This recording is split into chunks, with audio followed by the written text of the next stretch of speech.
fish heads, welcome back to Waterbox Live. This week we're talking all about RODI systems. If you don't know what they are, we're going to teach you about all of that today because Jess is an expert on them. We're going to talk about the exciting thing of RODI, what do they do, why you need it, you know, all the components. Going to talk everything RODI. We got one sitting here with me. Going to give you some little visuals. And of course, we're giving away two $100 gift cards. So currency is always to be active in the chat. And of course, we're going to take questions throughout the thing and at the end, but it's going to be RODI related questions. So drop them in there now as we go through. We're going to talk all about RODI units today. Yeah, again, drop your questions in the comments. That's what we're here for. So we're going to dive in. Should I do anything to the like button? Yes. Smash that like button, you guys. It helps us out tremendously. And also make sure you're subscribed to the channel as well. Hit that notification bell because we are here every single week talking reef aquariums, freshwater aquariums. So do it up. All right, so I guess the number one thing is kind of why you would need an RODI unit anyway. And I think people getting into the hobby maybe for the first time, they're like, I don't understand what this is. Why would I need it? All of that. Let's first talk about tap water. We don't want to use tap water, especially in saltwater aquariums, and it does apply to freshwater in a lot of ways too.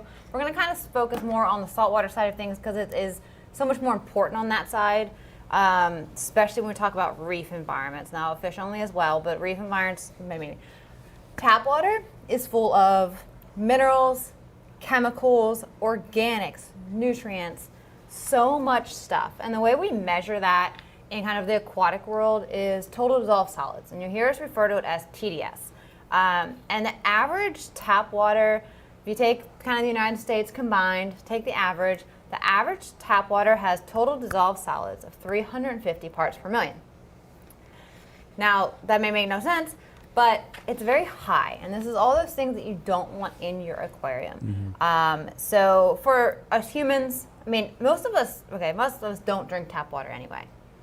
Okay, doesn't Some taste cities great. you can. Yeah. Well, in most of America, I don't. Most of America don't. There's chemicals. It doesn't taste great. There's a lot of stuff in it, and this is even worse for your aquarium. So, you know, take into consideration as we kind of talk. Average tap water has 350 TDS, total dissolved solids, parts per million, and that would be going into your aquarium if we were not doing something to that tap water before you mixed it with the salt or used it for top off. So how those things would affect your aquarium. So first one, which I think would be the most important, is like chemicals and heavy metals. So chlorines, chloramines, those things get run through your water, especially if you live in the city, to sanitize your water. These things would kill everything in your aquarium because they run through very high levels. Heavy metals may not necessarily affect your fish, but your corals and your vertebrates cannot handle metals. They are just not acceptable in pretty much any level in an aquarium and a reef aquarium. So those went through from tap water into your aquarium would be detrimental to a reef environment right away. So these are things that are pretty much always present in tap water that cannot go into a reef aquarium. And then just nutrients in general. So, you know, in your tap water, there's going to be a lot of organics and nutrients. There can be nitrates, phosphates, and just a lot of other buildup and things. And this is going to fuel dirtier water. We know nitrates and organics, they feed dirty water. Phosphates, algae. So if you're using tap water, you're going to be putting dirty water into your aquarium, which equals algae. Just, you know, worse water quality, which is not good for corals, fish, any of it. So, you know, you're not starting with a clean basis. So, you know, and there's a lot of other contaminants that can be run through your water that we don't even know about. You know, there's a lot of other things that go into water, especially city water. I know well water, this is a whole different thing, but we're talking in general, city population water is going to be even worse than if you're kind of out in a remote area, have well water, that kind of deal. So pretty much everything in it is going to be bad in some way. I want to do a reiterate because there's a lot more people joining us. If you guys have questions about RODI units and everything surrounding them, post them in the comments. We're going to get to as many questions as we can after we're done here kind of discussing everything about them. Yeah. So when we say RODI, what is it? stands for reverse osmosis deionized water. And what that means is it removes all impurities. So this unit here is taking everything out of the water, and your TDS, those total dissolved solids, actually goes down to 0. So we just talked about how your tap water average has 350 total dissolved solids, TDS. This unit is taking whatever your tap water is down to 0. And that means pure H2O, just water, nothing else in there, no minerals, no organics, no chemicals, nothing. So either for top off or into fresh water, Pure H2O? or into mixing your salt, nothing that you don't want is going into your aquarium. You're starting with a clean slate, and your water is the foundation of your aquarium. So, this is really what guarantees that you know what's going into your aquarium, you're getting what you want, and none of that stuff is slipping through that's going to be detrimental to your tank. So that's why it's important, because you're not allowing any of that in. You're not going to have contaminants, chemicals, organics, and nutrients coming in. You can control exactly what's happening by the salt mix that you choose, the top off water. You're not going to have unknowns. So that's why you need it. Your tap water's disgusting. There's no other way around it. Yeah, if you look at the title, why you need one, you need one. Yeah. If you don't have one, or if you don't want to buy one, you need to buy RODI water and or premixed salt water from your local store. And on that note, I will say, do make sure, and any aquarium store, if they're not willing to show you the TDS output reading on the RODI unit in your store, do not trust them. Yeah. Because we're going to talk about when to change your filters and TDS readings and kind of what it means for the output of your water. If they won't tell you or show you that they're changing their filters as they should be, you're not getting as clean of water as you want. And you're doing your water changes, or you're using top off water, and you're buying it from your store. You're wondering why you're having like, issues. oh, I'm having hair Yeah. issues. I'm having all this stuff. It may not be what you're doing. It may be that the source that you're getting it from is not really doing their job of giving you a 0 TDS output of your RODI water. Yeah, that's a great point. Because changing filters is expensive, especially in a store. If you're making a lot of water, you need to know that what you're getting is very, very clean water. So do not be afraid to say, show me your RO unit, that you know your filters are clean, that you're getting that TDS. And to be even on the safe side, invest in an RO unit. It's going to pay for itself rather quickly if you have anything from medium-sized aquarium up. Now, if you have a little 10-gallon, it might take a long time for it to pay for itself. But peace of mind, clean water, it will eventually do so. But you can buy it. Just know that what you're doing is where you're getting it from actually clean. Big Boy Reef says he's sick of paying $1 a gallon for RODI. It does pay for itself.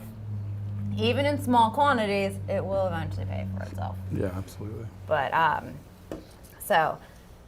this is how you know and control what's going into your aquarium, and you're not going to be starting on a dirty slate and basically fighting a battle you can't win if you have dirty water from the start. So let's talk about how this works, what it does, and how it's going to take that nasty tap water, say we have 350 TDS on an average, and how it's getting it down to 0, and what the stages are, so it kind of simplifies. It looks complicated. People are like, I don't really want to have to do this on my own. It's a very simple machine. It's doing the work for you. Very, very simple. So you can really do it a couple ways. You can hook it up to a sink, a washing machine line, and make water as you need it. Okay, you need 5 or 10 gallons at a time, have it fill some buckets, or you can have it kind of more complicated setup to where it fills vats and with a float valve and keeps them full if you're looking for larger volumes. We have some different videos, and we have some Year of the Reef ones coming up that go over this, but for the time being, you can set it up as needed or have it running all the time and keeping water on hand. But either way, your water from your sink, wherever it may come in, is going to come into the beginning of your unit here. And the first filter it comes into is this one here, and this is your pre-filter. So your pre-filter is going to take out basically like particulates and larger chunks of stuff that are in your tap water. This is going to remove any dirt and debris. You're going to notice this one like gets discolored because it's taking out those bigger things in tap water. Now they may not be bigger, you can't see them with the naked eye, but I mean this is like a 5 or 1 micron, so it's very, very small things, but it is capturing. But when you do all those see little things. how dirty that thing gets over time, you're like, ugh. Yeah. You could And it's not even necessarily maybe the water itself doesn't have it, but your pipes, or the pipes running to your house and through your house has things in it. This is catching that stuff and it's stopping it from going to the rest of the unit and into your aquarium. And then from there, it's going into your carbon filter, which is your second stage. And this one here, taking out chemicals, discolorations, you know, and this is really going to protect your next stage, because if any chemicals are getting through and that chlorine and those kind of things got through this next stage, you're going to ruin kind of the rest of your unit. So this is going to then take care of the chlorine and chemicals that could be in your tap water. From there, it goes up to your membrane. This is your third stage. And this is really like the true workhorse of the unit. This thing is doing 98% of the work on your unit. This is now taking the TDS from your water and bringing it down to a very small amount. Say you have 350 TDS. This thing is probably now taking it down to, you know, 10 or 15 TDS. So this is really doing majority of the work. That's why you need to also make sure that these filters are working properly, because it's protecting your membrane, which is going to then take most of the stuff out of your water. From there, you have wastewater. So a lot of the bad stuff that it's taking, all that really, really bad stuff, is going out to your wasteline. And you can use that. You can fill your washing machine. You can run this to your garden. You can run this to your pool. You can use this for whatever. It's perfectly good tap water. It doesn't have to be waste. You can reuse it. And then the good water that comes from the membrane will then run to your next stage, which is your DI resin. This is where it goes deionized. And that's going to take that final amount of TDS that's still left and bring that down to 0. So this is your final, anything that's possibly left in that water, brings it down to 0. You now have a deionized, uncharged, pure water molecule coming out of your unit. If you have a 5-stage, you'll have a second DI, and that's going to go through that secondary. That's pretty much your 4 stages for your general water making. 5-stage, you're making a lot more water, you have larger aquariums, or you just want that secondary backup filter to have just in case one goes out. You might not check it as often. You just want that, you know, extra capacity before you have to change filters, kind of deal. So each one plays its own important part. You can't just have a unit with certain parts of it. Each one has to be involved in the system to make the clean water. Yeah, and if you guys are wondering, what we have here on the table is the 5-stage. We do have a 4-stage also. Mm-hmm. It's just a little bit less money for the 4-stage. Yeah, as I said, 4-stage fits for most people. 5-stage is great if you're making more water, or you just want to have that extra DI resin thing. Some features that are really beneficial on an RODI unit, and when we developed our unit, we made sure that they were already just a standard feature, because a lot of RO units that are out there, they're like, oh, this one is way cheaper. It doesn't have any of the features. And then you're like, oh, I should probably add this one on. This is really beneficial. You know, you end up buying and adding on and kind of Frankensteining your own unit, and it's going to cost you a whole lot more in the long run. So some features that are beneficial, and what they're going to do for you is pressure gauge. Now, pressure gauge is really important, because if you're not running the proper pressure through your RO unit, it's not working efficiently for you. So if you hook yours up and you're like, your pressure is 30 or 40, your unit may run, but you are making so much more wastewater per good water that you are, just wasting a ton of water. Your filters are not efficient. You're not going to get the lifespan out of them that you want. You're not going to get the flow rate that you want. They're not going to make it in the right amount of time frame. So you want to make sure that your ideal, the best case scenario pressure you want out of your RO unit is 80 psi. 60 is okay. 80 is perfect. But if you're below 60, then you want to look at a booster pump. You know, a lot of older houses, or depending on where you live, they don't have high water pressure. And it really is beneficial for your filtration and how your unit works to look at a booster pump if you're below that 60. So having a pressure gauge is important long-term to how your unit works. The next one is a TDS meter. We have a dual TDS meter on our units. This is going to let you know when to change filters, so that you know that you're always making perfectly clean water, and also going to keep you from having water that goes past the TDS amount. You don't know that, okay, your filter should be changed, but also it's going to keep you from prematurely changing your filters and wasting money. So this is very, very important, because it's going to tell you when your membrane is due and also when your DI resins are due to be changed. So even though the DI resins are color changing, the color indicator is not a perfect way to know. A actual TDS line, and they're in line, so they're actually reading the water constantly while it's running.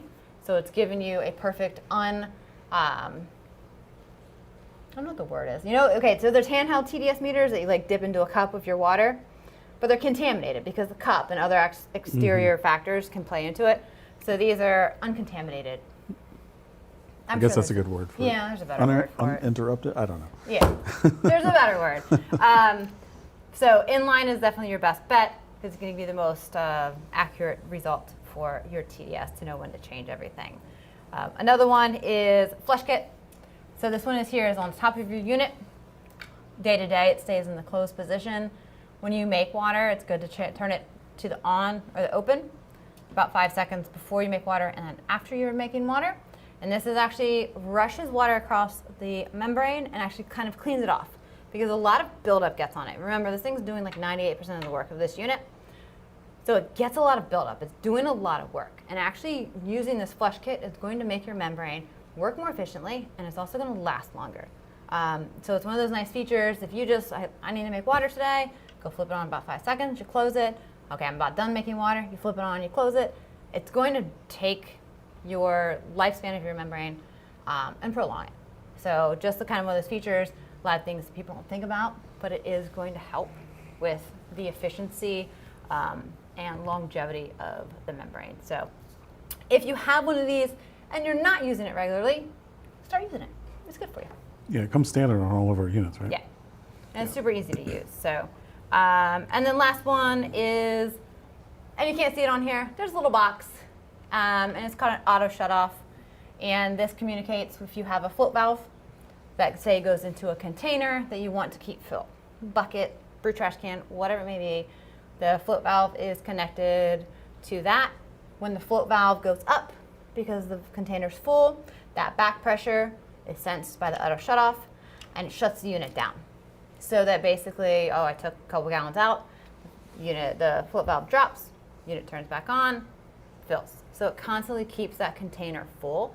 So even if you don't have float valve, this unit just sits there. It doesn't have to be in use, but it's on there if you ever want to set like an automatic filled chamber. Yeah, so it's I also always there, and the float valve comes in with our unit. So if you ever want to use it, it is there. Yeah, I also like that feature on our units, and I like the float valve being with it, because not only if you want your reservoir to always stay full, it's a safety feature too. So maybe you just want to make sure you don't flood your house, which I've done many times before. You put the float valve on, when it's done filling, it shuts off, and then you can just go turn the water off. Yes. If you don't have the float valve and you're filling a reservoir, obviously it can turn into a disaster, and I have flooded my entire house before doing that. This is true. Even if you're just filling 5 gallons at a time, yeah, just drill a little hole in that 5 gallon and put the float valve on, because like you said, the number of times you're gonna forget that I have flooded a house, apartment, wherever, and way back when, before like auto shutoffs and things were really even a deal, or I didn't have one, you're like, oh, I'm gonna remember that I'm running water. You don't remember. You don't. And then you wake up the next morning and you go slosh as you walk across your house because your RO's been running all night. You will not always remember. So yeah, even if you're not needing to run a huge amount of water, a auto shutoff and a float valve is your best friend, because you're not going to be happy one morning. Flooded my washroom and garage once before I forgot I was making water. I went to bed, woke up to water everywhere. At least it was in your garage. It's going to happen to everyone if you don't have a safety feature like that in place. And there are like water sensor alarms and stuff you can get too, which I do suggest if you're just like kind of filling containers without some kind of backup. I would say even double it up, like have the float valve and then have a water sensor alarm. Failures can always happen. Yeah. But the number of times that I've had soggy carpets and stuff because I've overfilled buckets and jugs and stuff is, I don't even want to count it. But yep. That would be for real. If you're in a second story. Oh yeah. Uh-oh. Yep. Bad. Okay. And kind of the last thing for this is, okay, you understand how it works. You're getting one, you're making your own water, but when do you replace your filters? Now, it's all great if you have one of these. If you don't change your filters when they need to be changed, it doesn't matter. You're going to make dirty water. You're not doing what the point of one of these is. So knowing when to change filters is very, very important. And, there is actually a science to when you should do this. So your first two, your sediment and your carbon, you can get really technical with it if you want to go counting gallons and get really whack with it. You can change them. You can change them every 500 gallons of good water that you produce. I don't know who wants to count that, but if you want to, go ahead. The easier way to do it is if your pressure drops by about 5 psi. So say I run 70 psi on average. You've been slowly dropping down. I now hit at 65. It's a good time to change your sediment and your carbon. I will say though, some people live in areas that have extremely rusty pipes or just very, very dirty, water or water lines. And I've seen that these sediment cartridges turn dark very, very quickly. Now those are exceptions to the rules. If your sediment carbon gets discolored very quickly, consider changing that much, much earlier. These are not dead set rules. These are just very good guidelines to follow. But you could have 500 TDS, and it's going to be very different. And you could have much cleaner water. But 5 PSI, 500 gallons of good water, or if you have a lot of discoloration in your pre-filter. Now, if you change your pre-filter, it's always a good practice to just go ahead and change your carbon filter. Because whatever is coming through and discoloring your pre-filter is probably some junk that's coming through that your carbon filter is probably working on too. And if you don't change your carbon filter enough, things are coming through, you're going to burn out that membrane. Your membrane gets burned out, your DI gets burned out. It's going to be a real expensive swap out of filters prematurely. So these are your cheapest ones too. Your pre-filter and your carbon are pretty cheap filters. So changing them too frequently is a way better issue than not doing it enough and then having your more expensive filters get blown out too early. Your next one is going to be your membrane. Now, you have your dual inline TDS meter, and this is where it comes in big time handy. These membranes can last you a year or 2 years. It really depends on your source water, how good it is, and how good you are about keeping your sediment and your carbon changed. But as a general rule, you want to change your membrane when the output water from your membrane is about 10% of your tap water. So say we're on average, we have 350 TDS for our tap water. If your membrane came out at 35, your TDS, that was going to your DI, you would want to change it. I personally would change it before that. But just saying, you would want to change it no later than it became 10% of what your tap water TDS was, is your way to go. Just consider the higher that comes out of your membrane, the more work your DI resin's doing. So I personally like to keep what's coming out of my membrane for good water, 10 to 15 max is really what I ideally would like to do, because you will see a significant change in how quickly you go through DI once you go above that. So, but as a general rule, 10% of your tap water TDS, if one of you change it. For your DI, because this is doing the final work. TDS of 0 output is you're perfect.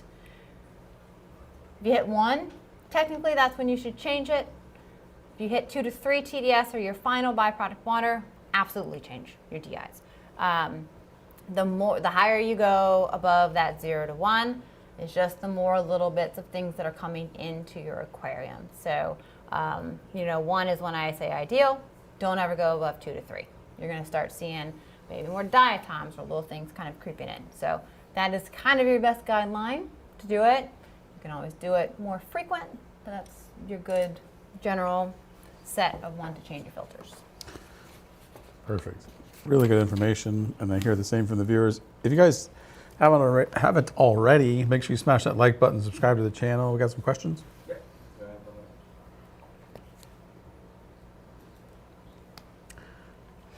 What is optimum freshwater TDS?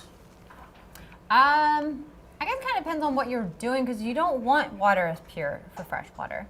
But I know that a lot of times if you have really bad tap water and you are getting a really high TDS, or you have a lot of metals and nutrients, you don't really want to use your tap water either. So there are a lot of products out there that if you're going to use RODI water, that they remineralize it, because you don't want to use such pure water into, especially planted aquariums. So use RODI water for sure, especially if your tap water is bad or you have well water that has a ton of minerals and iron and stuff like that in it, and it's too much.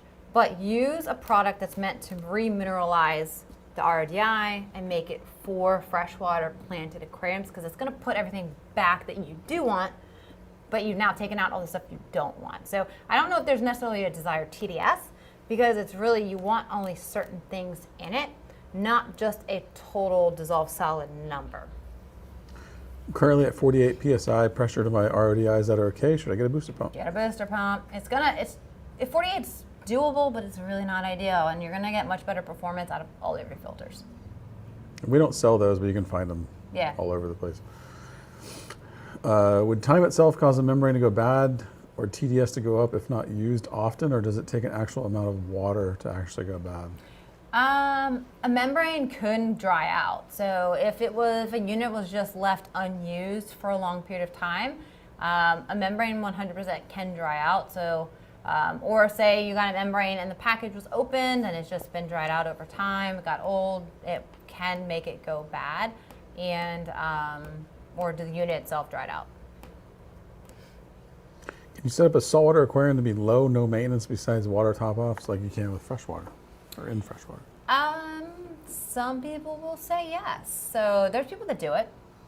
There's enough automation, and I mean, there's people that there are no water change systems out there that people follow, refugiums and a lot of equipment, but it's to each their own. I would say low. If you want no maintenance, you need to contact the best maintenance company in your town and you pay somebody to come in and you will have no maintenance.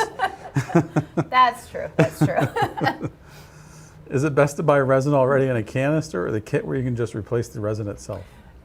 Depends on how hands-on you want to be and how confident you are in packing your own resin. Because I will tell you, in working in retail stores for the longest time, of course, for when you're selling in retail, a lot of times you will buy bulk resin and pack your own canister filters. If you are not really good at it and very confident in the packing ability and how dense you can get it with the sponge and in place, is if you don't pack it perfectly, your water will channel through it and you will waste a ton of resin, because your TDS is going to go up and 80% of your resin is not going to get used, and you're going to be swapping these out if you don't pack them perfectly. So it's really depending on how confident you are in that, or you just want to spend a little bit more, have them redone, throw them in, or you want to put the effort into it and just kind of have a little bit of a learning curve to do it. Is deionization necessary if water from the RO filter is at 0 TDS? I don't think you're going to get 0 TDS from an RO, though. Maybe from the very first running with just the membrane, but the membrane alone will not run 0 for long. It just will not.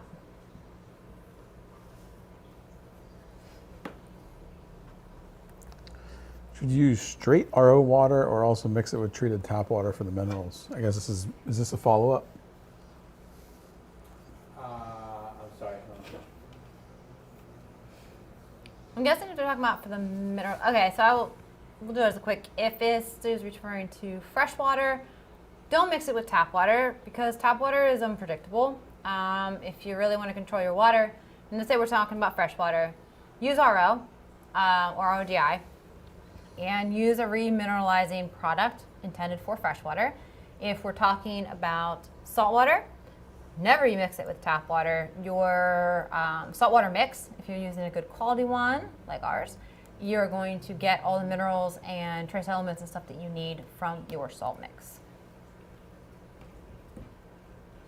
Is it possible to keep softies with tap water? Possible, yes. Don't. I mean, anyone's going to tell you, someone's out there going to be like, I've used tap water for 20 years on my aquarium and it's great.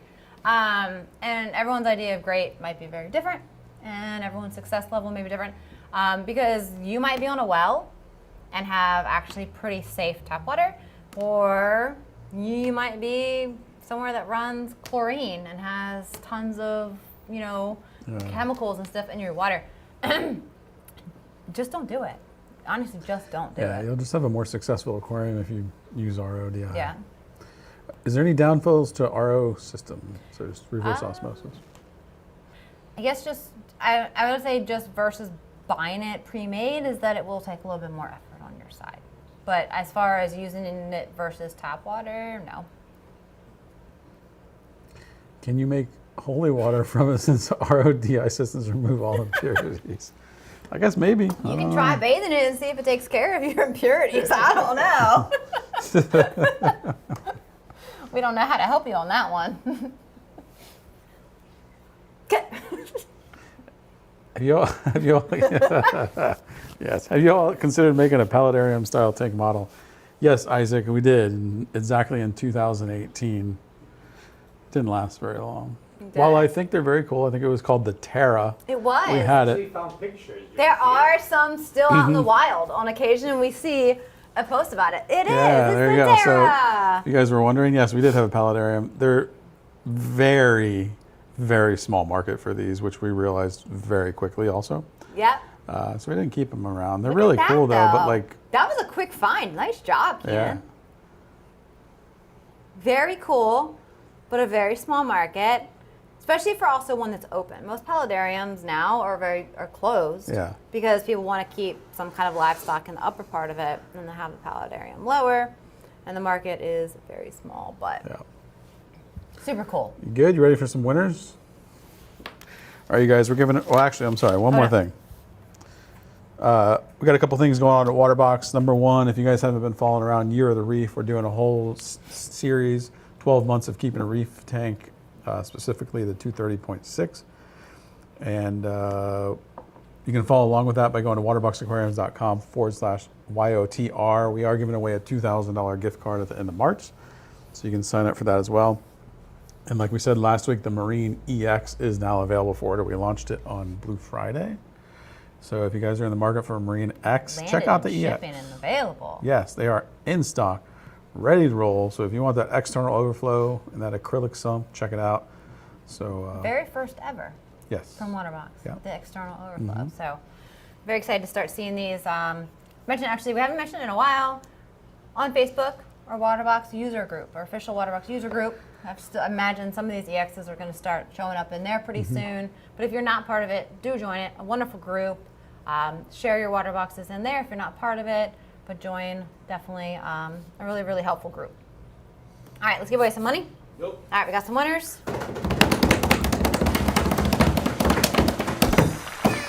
Taylor D. Akers and Jared Trapp. Congratulations, you guys. Email winners at waterboxaquariums.com. Let them know if you're in the U.S. or Canada. They'll get you hooked up. We always appreciate you all tuning in with us. We do this every Wednesday. Yep. We're back next week. We have our full open Q&A. So you can ask us questions about anything next week. And the whole stream is dedicated to just your questions. So definitely make sure to tune in for that one. Yep. See you then. Thank you all for tuning in. Make sure you smash that like button, subscribe to the channel, and hit that notification bell. For more information on Waterbox Aquariums, visit waterboxaquariums.com. We're live every Wednesday at 6 p.m. Eastern. Make sure to tune in, and we'll see you next week.